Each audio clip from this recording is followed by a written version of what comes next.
14 અને 15 જાન્યુઆરીએ સવાર, બપોરે કે સાંજે ક્યારે પવન સારો રહેશે?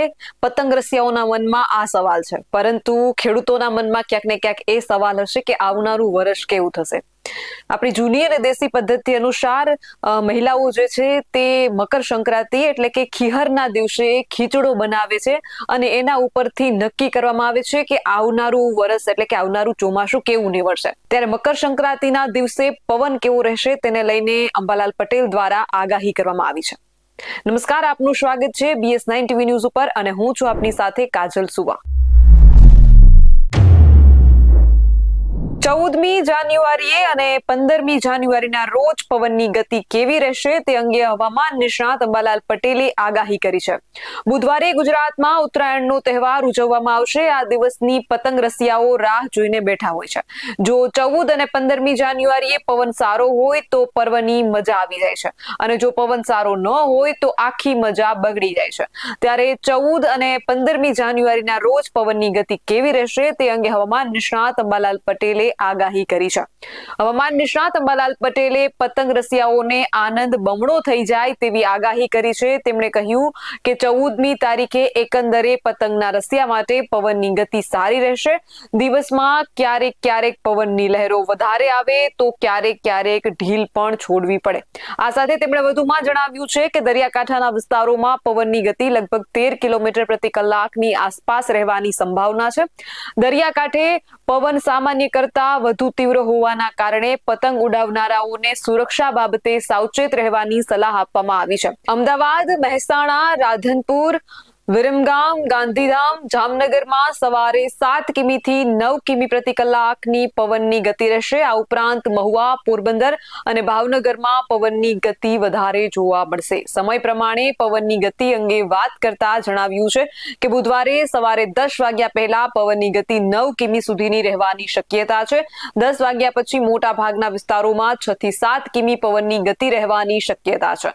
સાંજે 4 વાગ્યાની આસપાસ પણ 7 કિમીની આસપાસ પવનની ગતિ રહેવાની શક્યતા છે. કોઈક ભાગોમાં તો પવનની ગતિ 15 થી 20 કિમી જવાની પણ શક્યતા છે. વાસી ઉત્તરાયણ એટલે કે 15મી જાન્યુઆરીના રોજ પવનની ગતિ અંગે વાત કરતા જણાવાયું છે કે સવારમાં પવનની ગતિ ઓછી રહેશે. દિવસ દરમિયાન પવનની ગતિમાં વધઘટ થયા કરશે. તો બીજી તરફ વાત છે ઠંડીની. હાડ થઈ જતી ઠંડી માટે હવે ગુજરાતને તૈયાર થઈ જવું પડશે. ગુજરાતના અનેક વિસ્તારોમાં 0 ડિગ્રી તાપમાન થવાની આગાહી છે. હવામાન નિષ્ણાતે ગુજરાતના કેટલાક વિસ્તારોમાં કડકડતી ઠંડીનો રાઉન્ડ શરૂ થશે તેવી આગાહી કરી છે. જ્યારે હવામાન વિભાગે 24 કલાક તાપમાન વધવાની અને પછી ઘટવાની આગાહી કરી છે.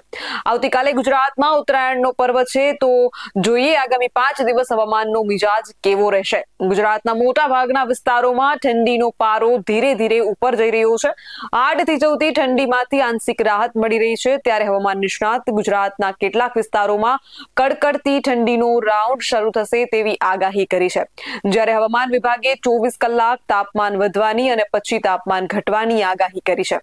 આવતીકાલે ગુજરાતમાં જે ઉત્તરાયણનો પર્વ મનાવવામાં આવી રહ્યું છે તેને લઈને પવનની પણ આગાહી કરવામાં આવી છે. હવામાન વિભાગે ગુજરાતના હવામાન અંગે જણાવ્યું છે કે સૌરાષ્ટ્ર, કચ્છ સહિત ગુજરાતભરમાં દીવ, દમણ અને દાદરાનગર હવેલીમાં હવામાન શુષ્ક રહ્યું હતું. સૌરાષ્ટ્ર અને કચ્છના કેટલાક ભાગોમાં લઘુત્તમ તાપમાનમાં નોંધપાત્ર વધારો થયો છે. તો ઉત્તર ગુજરાતના કેટલાક ભાગોમાં નોંધપાત્ર તાપમાનમાં વધારો થયો છે. બાકીના પ્રદેશમાં કોઈ મોટો ફેરફાર થયો નથી. કચ્છના કેટલાક ભાગોમાં લઘુત્તમ તાપમાન સામાન્યથી નોંધપાત્ર નીચે હતું. સૌરાષ્ટ્રના કેટલાક ભાગોમાં સામાન્યથી સામાન્ય નોંધપાત્ર ઉપર, દરિયાકાંઠાના કેટલાક ભાગોમાં સામાન્યથી નોંધપાત્ર ઉપર અને સૌરાષ્ટ્ર અને ઉત્તર ગુજરાત પ્રદેશ બાકીના પ્રદેશોમાં તાપમાન જે છે તે સામાન્ય રહ્યું હતું.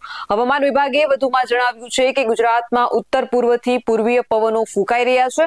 આ સાથે તાપમાન અંગે જણાવતા કહ્યું છે કે 24 કલાકમાં લઘુત્તમ તાપમાન 2 થી 3 ડિગ્રી સેલ્સિયસ જેટલું વધશે, જે બાદ 2 દિવસ 2 થી 3 ડિગ્રી લઘુત્તમ તાપમાનમાં ઘટાડો નોંધાશે, જે બાદ તાપમાનમાં કોઈ મોટો ફેરફાર નહીં થાય.